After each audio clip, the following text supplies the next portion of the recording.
안녕하세요. 대우 멘토 신범철입니다. 오늘 알아볼 기업은 효성첨단 소재고요. 효성첨단 소재에 대한 이슈와 주가를 한번 같이 살펴보도록 하겠습니다. 그동안 제가 효성첨단 소재에서 가장 많이 말했었던 건 기존의 사업보다는 앞으로 더 발전이 가능성이 있는 그 분야에 이제 지속적으로 투자를 할 거다라고 말을 했었죠. 그리고 그 한 분야, 두 분야 중에 하나는 탄소섬유였고 다른 하나는 이제 아라미드였다라는 점이었습니다. 그러면 왜 탄소섬유와 아라미드에 투자를 할까? 이 각각의 정보, 장점은 뭘까라는 거에서 설명을 드렸었죠. 그러면 이제 우리가 알아야 될 점은 앞으로 이 시장에 대한 전망이 어떤지를 한번 살펴봐야 되겠죠. 이런 탄소섬유 같은 경우는 2035년부터 35년까지 연간 8.5%의 성장이 이뤄가지고 2035년이 되면 지금의 4배 수준인 100조 원의 시장 규모가 형성이 된다. 그리고 이런 탄소 복합재 정도는 연산 35만 톤 정도가 35만 톤의 규모가 생산이 될 거다라는 거였습니다. 그래서 정부는 이 100조 원의 시장이 열리는 것만큼 2030년까지 이런 탄소 복합재 시장에서 10%의 점유율을 목표로 하겠다라고 했었죠. 그를 위해서 이런 관련 기술 개발에 1,850억의 예산을 투입을 했었던 거고요. 그래서 이제 2030년까지 세계 최고 수준의 기술력을 확보를 해서 세계 시장 점유율 10%를 목표로 하는 거죠. 근데 이제 지금 시장에서 탄소 복합재에서 가장 많은 점유율을 올리고 있는 거는 일본이 이제 50%로 담당하고, 그다음에 미국이 한 14%, 이제 독일과 중국이 이제 12%를 담당한다. 근데 지금 현재 우리나라 같은 경우는 이제 3% 정도 수준이다라고 라는 걸 알 수 있습니다.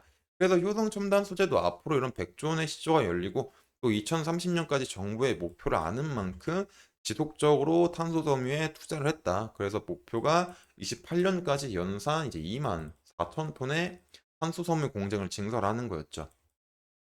그래서 이렇게 증설 계획만 한 게 아니라 여기서 나온 제품들 한번 살펴보게 되면은 두 가지가 있는데, 하나는 H550이 있다. 뭐 이거는 이제 아실 필요 없고, 이제 여기의 특성이 이제 강철보다 10배 이상 가볍다. 근데 하나 더 나온 H3065 같은 경우는 강철보다 14배가 더 단단하다라는 거였습니다.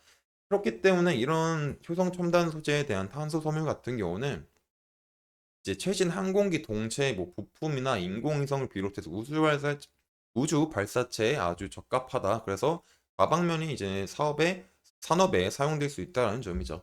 그래서 이런 탄소섬유의 글로벌 시장 전망을 보시게 되면 일단 금액 기준입니다. 그 과정에서 우주항공 분야가 이제 37%를 담당할 거다라는 거였죠.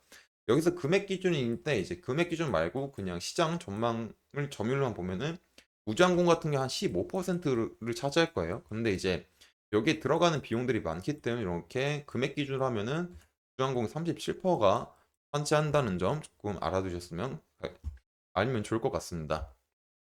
그렇기 때문에 이제 우주 산업 분야에서 이런 우주 발사체나 이런 탄소 섬유는 이제 필수적인 소재다라는 점이죠. 그리고 이제 이런 탄소 섬유는 이제 기존의 알루미늄보다 훨씬 가볍고 탄성도 좋아가지고 이게 고강도도 가지고 있기 때문에 고강도와 경량의 특징을 둘 다 잡을 수 있기 때문에 대체가 가능한 점인 거죠. 또 하나 더 쓸 수 있는 분야가 여기도 이제 방산 분야가 하나 더 있겠죠. 이 방산 분야에서는 이제 21년도 기준으로 이제 지출이 이제 2조 달러였습니다. 전 세계 글로벌적으로. 근데 여기서 상위국이 이제 미국, 중국, 인도, 러시아, 이렇게 연국이 있었죠. 그렇기 때문에 앞으로 이 방산 업체에서도 이런 탄소 복합재를 많이 사용할 거기 때문에 효성 첨단 소재는 우주 항공 말고도 방산에서도 이제 특별히 이제 매출을 많이 올릴 수 있는 구조가 나올 수 있다라는 점이었습니다. 그렇기 때문에 이제 어떤 시장 전망에 대해서 간단하게 한번 살펴봤고요. 주가를 한번 살펴보게 되자면 효성 첨단 소재는 이제 지속적으로 빠지다가 저점 부근이 반등이 지속적으로 왔었죠. 다시 상승하다가 빠졌다가 다시 저점 부분에서 반등이 와주고 있는 상태고, 그렇기 때문에 일단 이제 조금 지지해 줄 수 있는 부분은 뭐 이런 부분들이겠죠. 그래서 이거를 조금 더 짧게 보면은 일단 이제 추세선을 이제 60평선으로 보잖아요. 60평선이 아직 하방으로 돌진 않았죠. 그렇기 때문에 추세 자체가 이제 뭐 하방이다라고 말할 수는 없죠. 그래서 이제 다시 뭐 캔들이 올라오게 되면은 이렇게 상승이 나올 수도 있는 그림을 우리가 생각해 볼 수도 있습니다. 하지만 아직까지는 이제 캔들이 밑에 위치하면서 이렇게 빠져주고 있기 때문에 일단은 캔들이 이 60평선 위로 올라오는지를 우리가 확인을 해야 된다. 그리고 만약에 이게 올라오게 된다라고 했을 때 다시 이제 이평선들이 이렇게 해주면 이평선들이 점점 우상향으로 되는 그림이 나올 수가 있습니다. 그렇기 때문에 다시 이런 반등이 나와줄 수도 있는 그림을 우리가 생각해 볼 수 있죠. 하지만 아직까지는 캔들이 아래로 빠져 있잖아요. 그리고 이런 흐름들이 지속이 된다면 지금 60평선이 뭐 하방으로 돌진 않지만 이렇게 하방으로 돌아갈 수 있는 경우의 수도 있겠죠. 그렇기 때문에 지금 같은 경우는 제일 좋은 건 이런 36만 5천 원에서 37만 원 부근들을 조금 잘 지켜주는지 확인하는 게 중요하지 않나라고 생각을 합니다. 그렇기 때문에 오늘 장이 어떻게 끝날지 한번 그래서 지속적으로 확인해 봐야 되겠죠. 그래서 만약에 이제 오늘 잘 지켜준다. 만약 오늘 못 지켜준다고 하더라도 계속 잘 다음번엔 잘 지켜줄 수도 있는 거잖아요. 그래서 다음번에 이제 다시 들어온지를 봐야 되겠고 만약에 이게 안 들어온다라고 했을 때 한 35만 원 부근 정도는 조금 지켜주는지 또 한번 살펴봐야 되겠죠.